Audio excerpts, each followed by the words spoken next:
আপনার কি কখনো মনে হয়েছে এমন কি জিনিস ইউটিউবে আছে যা সফল কন্টেন্ট ক্রিয়েটরদের এবং যারা ইউটিউবে সফল হতে পারে না তাদের আলাদা করে?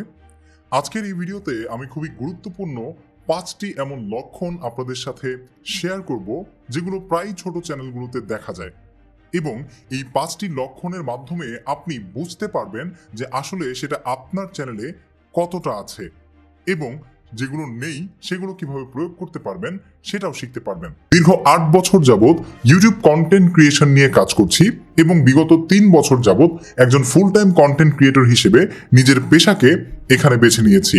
আমার এই গভীর অভিজ্ঞতার আলোকে আজকের এই ভিডিওতে এবং অন্যান্য বড় কন্টেন্ট ক্রিয়েটরদের আলোচনা মোতাবেক এবং গবেষণা অনুযায়ী আপনাদের সাথে শেয়ার করতে যাচ্ছি এমন 5টি জিনিস, যেই 5টি জিনিস যদি আমার একটি ছোট চ্যানেল থাকতো তাহলে আমিও প্রয়োগ করার চেষ্টা করতাম। আর আমার সূচনা লগ্নে এই জিনিসগুলো আমাকে বোঝানোর মতো কেউ ছিল না, তাই আপনার জন্য এই ভিডিওটি খুবই ইম্পর্টেন্ট হতে যাচ্ছে। প্রথমেই চলে আসে এক্সেপশনাল ব্র্যান্ডিং। 1 নম্বরে যেটা এক্সেপশনাল ব্র্যান্ডিং মানে কি? আপনার চ্যানেলে যখন কেউ ভিজিট করবে তখন কিন্তু ভিজিট করার সাথে সাথে আপনার চ্যানেলের যেই থিমটা সেটা তার মাথায় ক্যাচ করবে, আপনি প্রো নাকি নন প্রো। দেখুন, এখন পৃথিবীটা এমন একটা জায়গায় চলে এসেছে যখন কোনো অডিয়েন্সকেই বোঝাতে হয় না আপনি গুণগত মান নিয়ে কাজ করছেন নাকি গুণ ছাড়া কোনো কন্টেন্ট তৈরি করছেন। আপনার কন্টেন্টের ব্র্যান্ডিং এক্সেপশনাল হলে, ভিন্ন হলে, সবার চাইতে আলাদা হলে, প্রফেশনাল হলে যে কোনো অডিয়েন্স কিন্তু আপনাকে মনে রাখবে আপনার সেই ব্র্যান্ডিং এক্সেপশনাল হওয়ার কারণে।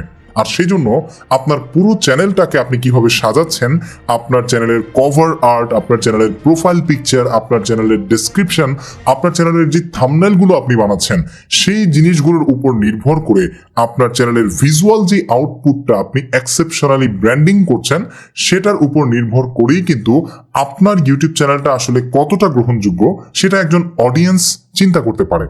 আর তখনই সে সিদ্ধান্ত নেয় সে আপনার ফ্যান হবে কি হবে না, আপনাকে সময় দিয়ে তার জীবনের গুরুত্বপূর্ণ আপনার ভিডিও দেখবে কি দেখবে না।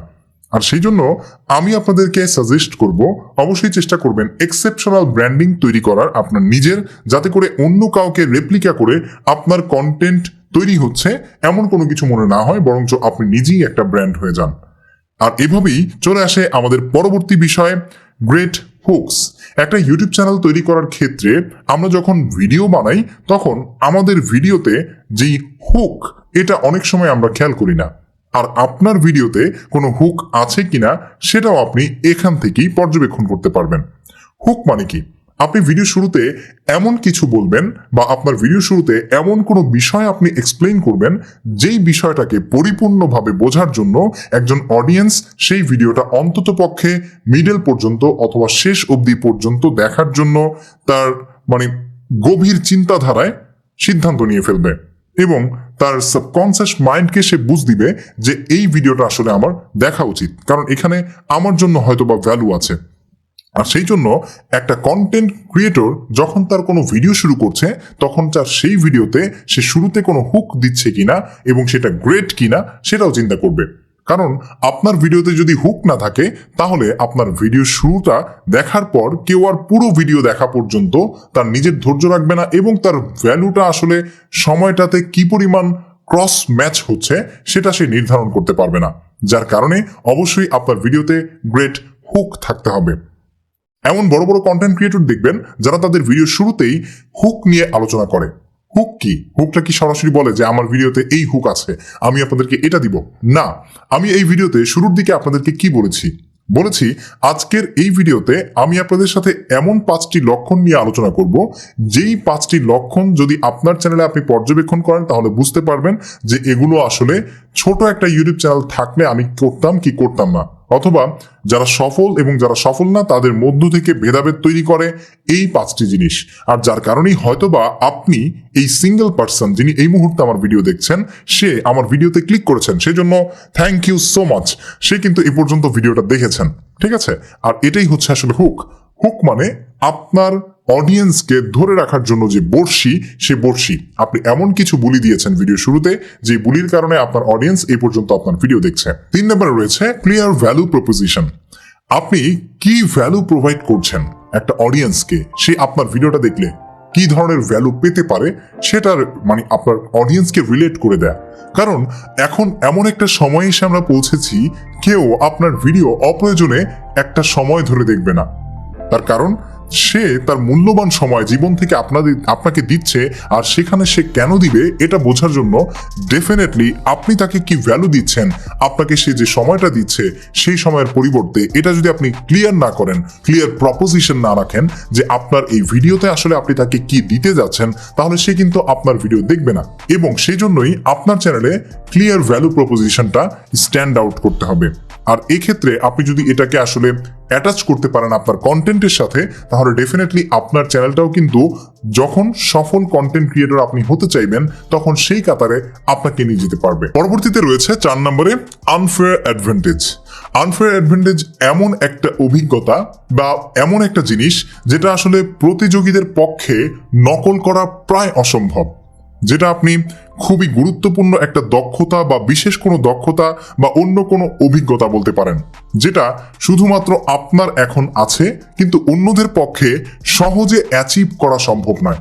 যেমন আপনি ধরে নিতে পারেন যে হাজার হাজার ঘন্টা বিনিয়োগ করা দক্ষতা, যেমন ফ্যাশন, ওয়েব ডিজাইন, গেমিং এবং আপনার ক্যামব্রিজে আপনি যে স্টুডেন্ট হিসেবে পড়াশোনা করছেন সেটা, অথবা ক্যামব্রিজের একজন মেডিকেল স্টুডেন্ট হিসেবে আপনার অভিজ্ঞতা, কারণ ক্যামব্রিজে সবাই পড়তে পারে না, অথবা আইএলসে 9 পাওয়া, exactly international English language testing সিস্টেমে আপনি যদি 9 পেয়ে থাকেন বা 9 পেয়ে থাকেন, তার মানে 9-এর 9 যদি পেয়ে থাকেন, সেক্ষেত্রে এটা খুবই এক্সেপশনাল, সবার চাইতে আলাদা। আপনি কিভাবে সেটা অ্যাচিভ করেছেন, এই যে গল্পটা, এই গল্পটা সবার চাইতে কিন্তু ডিফারেন্ট। আর এটাই হচ্ছে আনফেয়ার অ্যাডভান্টেজ। আপনি যখন আপনার চ্যানেলের কন্টেন্টের গভীরে গিয়ে ভাববেন যে এই মুহূর্তে আমার কাছে এমন কি আছে যেই জিনিসটা আমার প্রতিযোগীর পক্ষে নকল করা প্রায় অসম্ভব, আর যখন আপনি আপনার চ্যানেলের কন্টেন্টে এই গভীরতর কন্টেন্টগুলোকে আসলে ইনক্লুড করতে পারবেন, তখনই কিন্তু আনফেয়ার অ্যাডভান্টেজকে কাজে লাগিয়ে আপনার চ্যানেলের অন্যান্য যে কন্টেন্ট টপিক আছে সেটা আসলে এক্সপ্যান্ড করবে, এবং এটার যে ডাইভার্সিফাইডনেস এটা আপনাকে আরো দুর্দান্ত রূপে এগিয়ে নিয়ে যাবে। যার কারণে আপনার একটা টপিক বা একটা প্লেলিস্টের বিষয়বস্তু যদি আপনি আসলে এরকম ভাবে ছড়িয়ে দিতে পারেন, তাহলে আপনার অন্য কন্টেন্টগুলোও কিন্তু মানুষ তখন দেখবে, কারণ তখন আপনার একটা ব্যক্তিগত ভ্যালু মানুষের কাছে তৈরি হয়ে যাবে। আর এই জন্য আনফেয়ার অ্যাডভান্টেজ যদি আপনার চ্যানেলে রাখতে পারেন, তাহলে আপনার চ্যানেল কিন্তু অসফল যারা কন্টেন্ট ক্রিয়েটর আছে ইউটিউবে, তাদের জায়গা থেকে উঠে এসে সফল কন্টেন্ট ক্রিয়েটরদের কাতারে আপনি দাঁড়িয়ে যেতে পারবেন। এবং ফাইনালি রয়েছে কনসিস্টেন্সি অ্যান্ড এনজয়মেন্ট।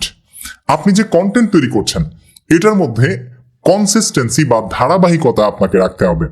আপনি আজকে একটা ভিডিও আপলোড করলেন এবং আবার 1 সপ্তাহ পরে একটা আপলোড করলেন, তারপর আবার 1 মাস পরে একটা আপলোড করলেন, তারপর 1 মাস পরে একসাথে প্রতিদিন 4-5টা আপলোড করে আবার 1 মাস নেই, এমন ভাবে থাকলে কিন্তু অডিয়েন্স আপনাকে কখনোই মনে রাখবে না। সেজন্য আপনার মধ্যে ধারাবাহিকতা থাকতে হবে। ধারাবাহিকভাবে আপনি যদি প্রতি সপ্তাহে একটা করে ভিডিও আপলোড করেন, সেটাই আপনার জন্য অনেক বেশি ইম্পর্টেন্ট এবং আপনার অডিয়েন্সের জন্য ইম্পর্টেন্ট, ইউটিউব অ্যালগোরিদমের কাছে ইম্পর্টেন্ট। আর যদি আপনি ধারাবাহিকভাবে বজিয়ে রেখে প্রতিদিন দিতে পারেন, সেটাও আপনার জন্য ভালো। তবে এই পর্যায়ে এসে প্রতিদিনের প্র্যাকটিসটা আমি আপনাদেরকে করতে বলবো না, কারণ সেক্ষেত্রে আপনার কন্টেন্ট নিয়ে স্টাডি করার সময় আপনি খুবই কম পান। আর সেই সাথে রয়েছে এনজয়মেন্ট। এনজয়মেন্টটা যখন আপনার কন্টেন্ট ক্রিয়েশনে আপনি নিয়ে আসতে পারবেন, যে কোনো কাজ, আপনি সেটা গেমিং এর ক্ষেত্রে হোক, সেটা আপনি কোনো ল্যাঙ্গুয়েজ শেখানোর ক্ষেত্রে হোক, অথবা আপনি কোনো স্কিল শেখানোর ক্ষেত্রে হোক, অথবা যে কোনো কিছু শেয়ার করার ক্ষেত্রে, সেই বিষয়ে আপনি যেই কাজটাই করেন না কেন, সেই বিষয়টাতে আপনার নিজের যে উৎফুল্লতা সেটা থাকতে হবে, নিজের এনজয়মেন্ট থাকতে হবে। আপনি যেটাকে উপভোগ করছেন, আপনি যেই কাজটাই করেন না কেন সেটার সাথে যদি শুধু এনজয়মেন্টটাকে লাগিয়ে দেন, তাহলে আপনাকে কখনোই সেই কাজটা কিন্তু আসলে উদাস করতে পারবে না, হতাশ করতে পারবে না, এবং আপনার টায়ার্ডনেসও সহজে আসবে না। যেমন আমি যদি সারাদিন ভিডিও এডিটিং করি, তারপরেও আমার কাছে টায়ার্ড লাগে না, কারণ ভিডিও এডিট করতে আমার কাছে এনজয় লাগে বা আমি উপভোগ করি।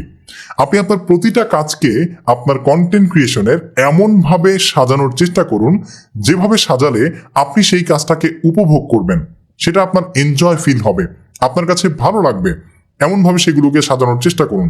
ধরুন আপনার ভিডিও এডিটিং করতে খারাপ লাগছে, তখন আপনি এমন কোনো নতুন কিছু ট্রাই করতে পারেন, যেটা করার কারণে আপনার কাছে একটা রিওয়ার্ডনেস কাজ করছে, যে আমি এখন ভিডিও এডিটিংয়ে এই নতুন জিনিসটা শিখলাম, এটা এখন আমার কাছে খুবই দুর্দান্ত লাগছে। আমি নিজের সাথেও এমন করি। সো আপনি যেই কাজটা করেন আপনার কন্টেন্ট ক্রিয়েশনের ক্ষেত্রে প্রত্যেকটা জিনিসে আপনি কনসিস্টেন্সি এবং এনজয়মেন্টের যে সম্মিলন এটাকে যদি ধরে রাখতে পারেন তাহলে ডেফিনেটলি আপনার ইউটিউব চ্যানেল কিন্তু ছোট হলেও সেটা সফলতার দিকে আস্তে আস্তে এগিয়ে যাবে। এবং আপনার বিষয়বস্তু যদি খুবই আলাদা হয়, যেটার অডিয়েন্স বেজ আপনার কাছে মনে হচ্ছে কম, তারপরেও আপনি সেটার বড় একটা জায়গা কিন্তু তৈরি করে ফেলতে পারবেন আপনার নিজের জন্য। এরকম অসংখ্য ক্রিয়েটর আমাদের আশেপাশেই কিন্তু রয়েছে যে বিষয়গুলো সম্পর্কে আমরা আগে কখনো ভাবিওনি, তারপরেও তারা কিন্তু সেগুলো নিয়ে এসেছে। আমরা কি কখনো ভেবেছি যে মানুষ কাগজ দিয়ে কোনো কিছু তৈরি করবে, সেটা ভিডিও আপলোড করবে, আবার সেই ভিডিও মিলিয়ন মিলিয়ন মানুষ দেখবে? মানুষ আর্ট করতে জানে, সেই আর্ট আমাদের ঘরে টাঙিয়ে রাখতে ভালো লাগে, কিন্তু সেই আর্টটা কিভাবে করে সেটা দেখার জন্য এত মিলিয়ন মিলিয়ন মানুষ যে ইউটিউবে বসে আছে, এটা কি আর্টিস্টরা আগে জানতো? সো এরকমভাবে আপনার কন্টেন্টেও কিন্তু আসলে আনফেয়ার অ্যাডভান্টেজ, কনসিস্টেন্সি, এনজয়মেন্ট এবং যা যা আজকের এই 5টি বিষয়বস্তুর সাথে আমি ইনক্লুড করেছি সবকিছু ইনক্লুড করে আপনি যদি চান সফল হতে, তাহলে আমি আশাবাদী 2025 সালে এসে আমি যে বিষয়গুলো আমার কন্টেন্ট ক্রিয়েশনের শুরুর দিকে জানতাম না, সেগুলো এই 5টা জিনিসের মাধ্যমে আপনার চ্যানেলকে পর্যবেক্ষণ করে জাজ করে 5টার মধ্যে কোনটার কমতি আপনার মধ্যে রয়েছে, যদি আপনি সেগুলোকে ইমপ্রুভমেন্টে নিয়ে যেতে পারেন তাহলে অবশ্যই আপনি সফল একটি চ্যানেলের অধিকারী হতে পারেন এবং আপনার কন্টেন্ট ক্রিয়েশন গেমকে নিয়ে যেতে পারেন নেক্সট লেভেলে। দেখা হচ্ছে পরবর্তী ভিডিওতে। ভালো লেগে থাকলে লাইক, কমেন্ট, শেয়ার করবেন এবং চ্যানেল সাবস্ক্রাইব করতে পারেন যদি আমাদের পরবর্তী ভিডিওটি আপনি দেখতে চান।